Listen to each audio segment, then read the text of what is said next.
నాకు ఓటు చేసి గెలిపించిన ప్రజలందరికీ రుణపడి ఉంటాం. మీ ఇంట్లో ఒకరిగా నన్ను గుర్తించి నాకు ఓటు వేసినందుకు నిజంగా చాలా సంతోషంగా ఉంది. పల్లె ప్రశాంత్ ఓటు వేసినందుకు ప్రతి ఒక్కరు సంతోషంగా ఉన్నారు. నిజంగా నాకు చాలా అంటే చాలా ఆనందంగా ఉంది. ఒకటి చెప్పాలి, ఎందుకంటే నేను ఇష్యూ అయింది, అది నిజంగా నేను చాలా బాధపడుతున్నా. అది ఎవరు చేసినా తప్పే. అది ఇట్లా మీరు ఎవరు చేసిరో వాళ్ళని తీవ్రంగా ఖండించాలి. నాకు నిజంగా బాధ అనిపించింది, ఎందుకంటే ఎవరో చేసిన దానికి మా వాళ్ళు చేసిరు, ఇది చేసిరు అని నా మీదకి వచ్చి నేను పరారైనా. నేను ఏడికి పోలే, ఇగో ఇంటికాడనే ఉన్నా. ఇగో ఇది మా ఇల్లే. ఇగో వీళ్ళందరూ ఎక్కడి నుంచి వచ్చిరానా మీరు అంతా? అనమాట. ఇంకా తీగుల ఇంకా అన్న ఉప్పానా చూసినావు కదా, ఇన్ని ఊళ్ళ నుంచి వచ్చిర్రు. ఇంతమందికి నేను ఫోటోలు ఇవ్వాలి. ఇంకా ఎవరెవరు యూట్యూబ్ ఛానళ్ళలో సరే ఇసంతా రమ్మంటే ఏమైందన్న, ఇంట్లోకి వచ్చినాక ఇవేవో తమ్మునేల్సి పెట్టిరన్న. సరే నేను అందరికి ఇచ్చినప్పుడు సంబంధం లేని తమ్మునేల్సి పెట్టిరన్న. నేను ఇవ్వకపోతే ఆ తమ్మునేల్సి ఎట్లా పెడతారన్న? నేను పరారు అయితే నన్ను ఎట్లా తీసుకుంటారన్న వీడియో? మీరే చెప్పు. నేను పరారు అయితే మీ దాంట్లో ఎట్లా కనిపించిందన్న వీడియోలలో? నాకు తెలియక అడుగుతా. అది కొంచెం మీరే ఆలోచించురి. నేను కొంచెం మిమ్మల్ని రిక్వెస్ట్ చేస్తున్నా, మీ మీడియా వాళ్ళని, మా యూట్యూబ్ వాళ్ళని, ప్రతి ఒక్కరిని రిక్వెస్ట్ చేస్తున్నా, కొంచెం మీరు ఆలోచించుర్రి. ఎవరైతే కొందరు తప్పుగా చేయాలనుకుంటారో వాళ్ళ మీద మీరు ఇట్లా కొంచెం మాట్లాడాలి. మీరున్నారని నేను ఆశిస్తున్నా. జనాలు అందరు చూస్తారు. Thank you so much. జై జవాన్, జై కిసాన్.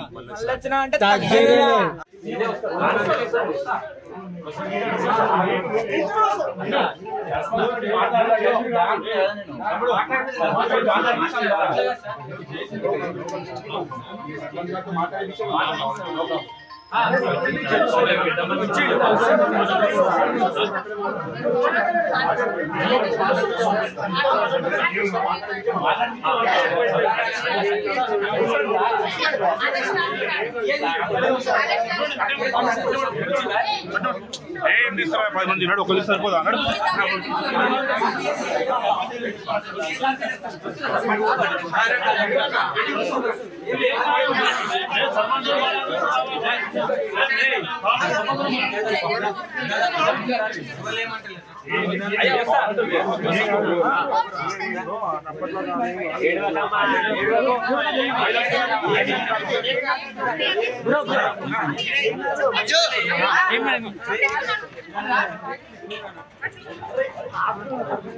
అదే బస్సు పోతుంది కాలేదు కర్నూలు.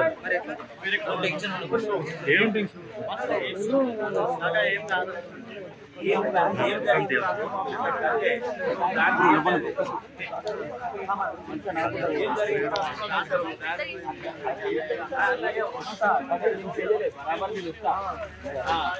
అంటే ఊళ్ళో ఒక సర్పంచ్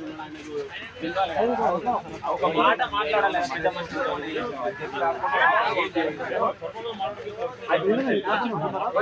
అంత దూరం వచ్చి నేను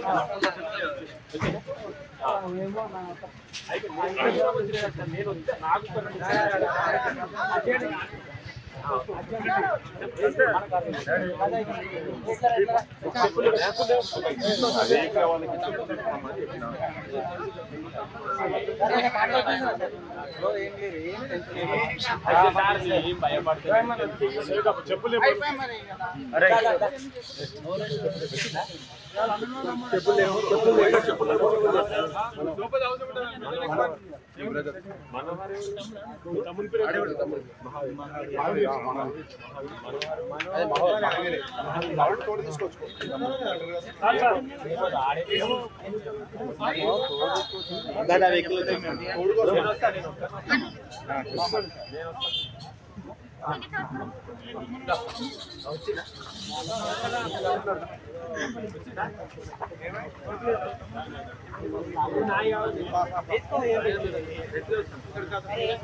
तुम जाओ सब मानो जाओ ए बहन दो सब जाओ जाओ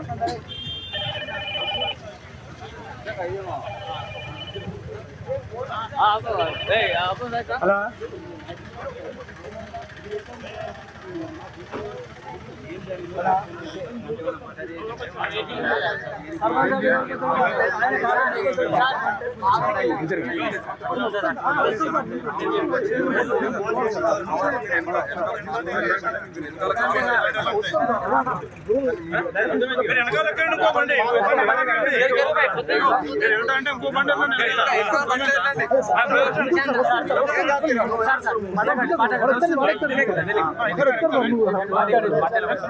తమ్ముడేడి మీ తమ్ముడు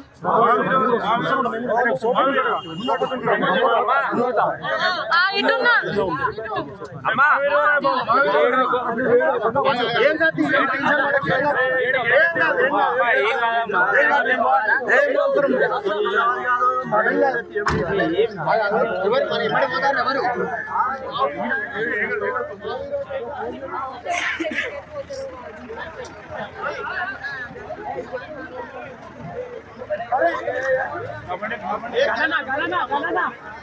गाना